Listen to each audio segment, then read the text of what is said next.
Nou, goeiemôre vriende, ons vertrou dat u 'n goeie naweek gehad het, dat u lekker kon rus. Ons vertrou dat u 'n goeie nag se rus gehad het en vanmôre vars verkoop en nie kon opstaan. Die gebed van my hart is dat die Here vir ons baie ryklik sal saamsien terwyl ons vanmôre sal aangaan met ons baie besondere reeksie wat handel oor Bybelse berading, verblywende verandering. Ons praat vanmôre dan verder oor die gedagte van neerslagtigheid, bipolêre depressie en verwante diagnoses. Ons is besig om die vraag te probeer beantwoord: is dit 'n siektetoestand waarvoor ons medikasie benodig of deel van ons menswees? Nou, ons het begin deur die skitterende hulpbronne vir u voor te hou, boeke wat u kan kry, aanskaf, die DVD, om u te vergewis van wat aangaan en so 'n bietjie 'n verdere studie te doen. Vriende, ons het bietjie gekyk na Bybelse gevalle, manne soos Moses, Elia, Job, Jeremia en verskillende ander mense soos Paulus en ander, wat verseker van tyd tot tyd aan depressie gelei het. En ek het vir u gesê, as hulle vandag geleef het, sou hulle heel moontlik as bipolêr of manies depressief gediagnoseer geword het. Die Bybel gee vir ons glad nie sulke diagnoses nie. Die Here gee sy woord vir ons, sy waarheid vir ons. En ek het vir u gesê, vriende, die groot probleem is nie dat ons depressief raak nie. Die probleem is eintlik dat ons verwagtinge het vir die lewe, dinge wat met ons gebeur, ons hanteer dit verkeerd en dit lei tot depressiwiteit, tot neerslagtigheid, tot mismoedigheid. Nou, ons het 'n bietjie gekyk na 'n definisie van die gedagte van depressie. Ons het gekyk na 13 dinge wat dikwels met depressie geassosieer kan word. U sal onthou: mislukkings, teleurstellings, woede, vrees, eensaamheid en so 13 gedagtes. En dan het ons 'n paar sleutelvrae oor depressie hanteer. Is dit 'n siektetoestand wat met pille behandel moet word? Vrae soos: wat van die sogenaamde bipolêre depressie wat vandag geweldig gewild is onder sielkundiges? Is dit 'n chemiese wanbalans? Ons het daarna gekyk, vir u boeke voorgehou. U is baie welkom om weer te luister na die oordeenking. Vanmôre gaan ons bietjie kyk na 9 nuttige vrae om vir mense te vra wat met depressie stoei. Nou, dis noodsaaklik, vriende, om hierdie vrae vir jouself te vra as jy vanmôre depressief is, te neergedruk is, neerslagtig is, miskien gediagnoseer is as bipolêr of manies depressief of endogeen depressief. Dan is die gebed van my hart dat jy hierdie vrae vir jouself sal afvra. En as jy te doen het met iemand, of te doen kry met iemand, miskien jou vrou of jou man, of miskien jou pa of ma, of miskien kinders of familie of vriende of werkskollegas wat bely hulle behoort aan die Here, maar hulle sukkel met hierdie goed, om miskien hierdie vrae te gebruik. Is net 'n gevra om te vra, sodat ons die probleem kan identifiseer om by die oplossing uit te kom. Nou, een van die belangrike vrae wat gevra moet word is: het jy 'n mediese ondersoek gehad om fisiologiese bydraes tot jou depressiewe toestand te identifiseer? Nou, vriende, dit is noodsaaklik om hierdie vraag te vra, want baie mense was alreeds by die dokter of by die sielkundige wat hulle na 'n dokter toe verwys het vir medikasie of 'n psigiater of wat ook al. Daar is niks fout met hulle nadat 'n bloedtoets geneem is of 'n MRI geneem is of iets nie, maar hulle is op medikasie gesit.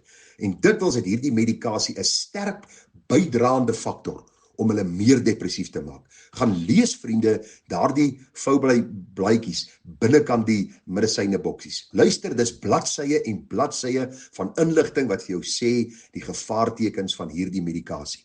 Maar begin daarby. Vra vir hulle of hulle mediese ondersoek gedoen het. Wat sê die dokter? Is daar regtig iets fout met hulle? Of het hy 'n afleiding gemaak en gesê hulle is maar te neergedruk, neerslagtig en hy het hulle op medikasie gesit? Volgende een wat jy kan vra is: wat is jou dieet en slaappatrone? Dis bitter belangrik om hierdie vrae te beantwoord vir jouself vanmôre, as jy miskien depressief is, en wat jy vir ander mense kan vra. Want jy sien, as 'n mens 'n oormaat van kos inneem, of sekere kosse inneem, suikers of wat ook al, of baie min slaap, het 'n besige skedule, dan is dit 'n versekerde bydraende faktor dat jy op 'n punt sal kom van uitbrading en dan absoluut depressief, moedeloos, neerslagtig sal wees. En dan ook uiterste sal hê. Uiterste van blydskap en van woede en van allerlei emosies in jou lewe. Baie belangrik. En dan ook 'n baie belangrike vraag om te vra in die derde plek is: wat gebeur in jou lewe? In die boek van Elise Fitzpatrick en Laura Hendrickson, sal medisyne die pyn stop, het hulle met vroue te doen gekry en berading gedoen met verskillende vroue wat al vir jare lank in 'n liefdelose huwelik vasgevang is. 'n Huwelik waar die man niks omgee nie, miskien ontrou was aan hulle kinders wat in hartverskeurende rebellie teenoor hulle ouers opgestaan het. En tog kon hulle nie verstaan het hoekom hulle so geweldig depressief is nie. Jy sien, wat in jou lewe aangaan het 'n bydraende faktor van hoe jou gemoedstoestand sal wees. En die manier hoe jy dit hanteer, het 'n effek op jou gemoedstoestand. Daarom vra die vraag, wat gaan aan in jou lewe? Vra dit vir jouself, vra dit vir mense wat dan ook in 'n depressiewe toestand hulle self bevind. 'n Vierde vraag wat jy kan vra is, wat is jou onvervulde begeertes of verwagtinge? Jy sien, ons almal het begeertes en verwagtinge wat ons koester. Het sy vir my man, vir my vrou, vir my kinders, hierdie begeertes wat ek koester, het sy vir 'n vakansiehuis of miskien vir 'n nuwe kar of 'n nuwe sitkamerstel of dat my kind miskien 'n prefek moet word of wat ook al. Jy kan nou maar daardie blanko spasies invul.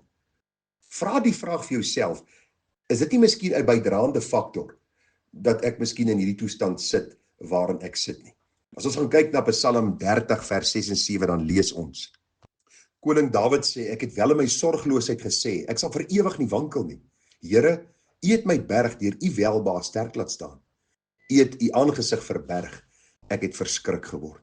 U sien wat Dawid beleef het was op een stadium hierdie geweldige goedgunstigheid van die Here. In die volgende oomblik het hierdie amper die dinge so gedraai dat Dawid gevoel het die Here het sy aangesig van hom verberg. En daarom, vriende, is baie belangrik dat ons na hierdie goed sal kyk en dat ons hierdie goed ter harte sal neem.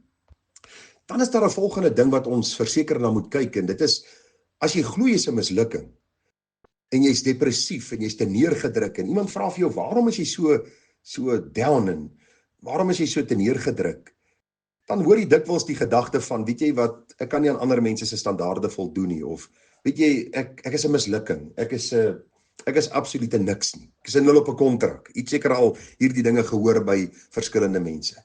En dan, vriende, moet jy vir jouself die vraag afvra. As jy glo jy's 'n mislukking, aan wiese standaard probeer jy voldoen?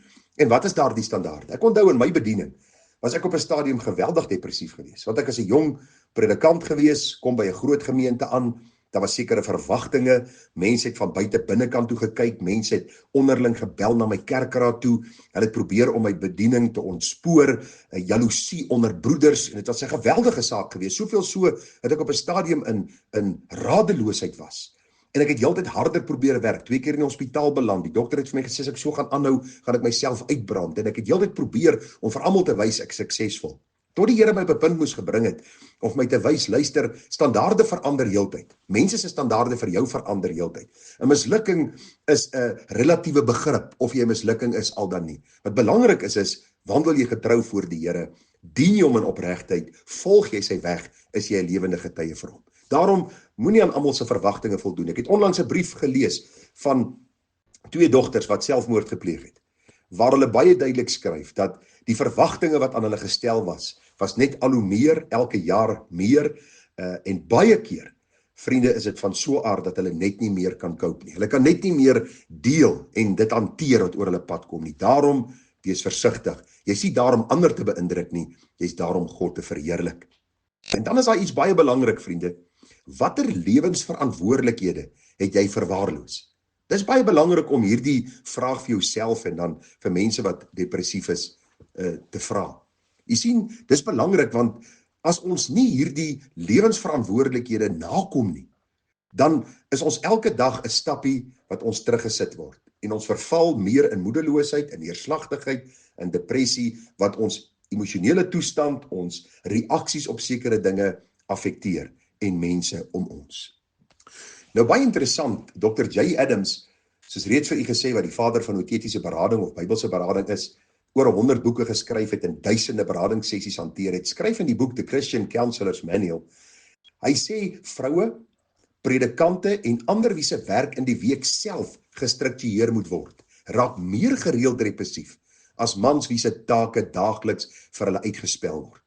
Dis omdat die siklus wat voortspruit uit die toelaat dat take en pligte makliker gly, begin wanneer daar iemand anders is om aan te dring dat dit gedoen moet word nie. En dit is belangrik om dit te sien. Vriende, wanneer jy eintlik op eie stoel moet aangaan, jou man ry in die môre werk toe, hy gaan werk, die kinders gaan skool toe, en hier is jy by die huis, dan moet wasgoed gewas word, dan moet gestryk word, dan moet kos gemaak word, al hierdie dingetjies moet gedoen word, en daar's niemand wat eintlik vir jou sê, luister, is dit gedoen, en daar's nie 'n kaart wat jy inklok in die oggend en sê, okay, ek begin hierdie tyd werk en vanaand hou ek hierdie tyd op nie. En hy skryf in hierdie boek van hom dat dikwels, as die lewensverantwoordelikhede verwaarloos word, lei 'n mens vinniger aan depressie. Daarom is dit belangrik, vriende, elkeen wat 'n taak afhandel, dis lekker. Dis lekker wanneer jy daai kos klaar gemaak het. Dis lekker wanneer jy daai ding klaar gebou het. Dis lekker wanneer die gras klaar gesny is. Dis lekker wanneer 'n mens by die werk 'n projek afgehandel het. Dit bring 'n mate van satisfaksie. Daarom is belangrik dat wanneer jy hierdie lewensverantwoordelikhede begin verwaarloos, begin jy half voel dat jy oorbodig is, dat jy, soos ons reeds gepraat het, 'n mislukking is, en dit lei na ander sekere gedagtes wat 'n mens dan depressief maak. 'n Volgende vraag. Het jy toegelaat dat jou depressie jou liefde vir ander beïnvloed? Mense wat depressief raak, wil nie naby ander mense wees nie. Hulle wil stoot mense weg. Mense irriteer hulle. Want hulle wil amper half in hierdie hoekie gaan sit, me, myself and I, en dikwels hulle self bejammer, dikwels hulle self jammer kry, en vir hulle self sê, luister, niemand anders te gee om vir my nie, en dikwels stoot hulle mense weg van hulle af, waar mense hulle eintlik wil help. So vra jouself die vraag af, het jy toegelaat dat jou depressie, jou neerslagtigheid, jou liefde vir ander beïnvloed? Want die Here sê vir ons moet mekaar lief hê soos onsself. En ons elkeen het onsself lief, of jy nou 'n depressiewe mens is of nie, ons het 'n liefde vir onsself. Daarom eet ons trek onsself aan, ons kam ons hare, ons slaap onder 'n kombers. Daar is 'n liefde vir self, en die Here sê ons liefde vir hom, en dan ons liefde vir ons naaste mag ons nie as God se kinders verontagsaam nie. Dan die laaste tweeetjies, wys God sonde in jou lewe uit. Vriende, dit maak ons dikwels depressief wanneer die Here duidelik deur sy woord en deur sy gees in ons gewete sonde uitwys in ons lewe. Deel daarmee, moet dit nie probeer wegskuif nie, moet dit nie probeer verdedig nie. Deel daarmee, gaan maak reg waar jy verkeerd gedoen het, en laat die Here ook vir jou genade gee. En dan die laaste ene, wil jy verander? Nou, so bizar as dit mag lyk en klink, vriende, kan depressie of depressiewe mense of depressie soos 'n vriend voel vir depressiewe mense. Jy sien, die probleem is baie keer, mense wil nie verander nie. Hulle het so tevrede geraak, hulle het so gemaklik geraak met hierdie bepaalde situasie, dat depressie amper vir hulle soos 'n vriend voel. Hulle voel amper as hulle nie depressief is nie, dan kan hulle nie bly voortbestaan nie. En u kan dit gaan lees in die boek van Dr. Wells, in die boek Depression, a Stubborn Darkness. Die vraag is, wil jy verander? En dis belangrik om, as jy kind van God is, te sê, natuurlik, ja, ek wil, want dit is God se opdrag. Hy sê, verbly julle altyd in die Here. Laat julle vriendelikheid aan alle mense bekend word. Die Here is naby. Wees in alles dankbaar, want is die wil van God in Christus Jesus oor julle. Dit is wat ons gesindheid moet wees. Here, ek wil verander, want ek wil die blydskap van Christus uitleef, want ek is uit genade gered, ek is op pad na die ewige heerlikheid. Here, help my daartoe. So vriende, hier is maar basies 9 gedagtes, of vrae wat 'n mens kan vra. Vir jouself as jy depressief is, of vir mense met wie jy praat, en mag die Here genade gee dat ons hierdie dinge ter harte sal neem, en dat die Here ons genade sal gee, dat ons sal sê, Here, ek wil verander, omdat u deur u gees dan ook hierdie verandering in my wil werk, om te wil sowel as om te werk na u welbehae. Vriende, groete vir u seun, en 'n mooi dagie vir u verder.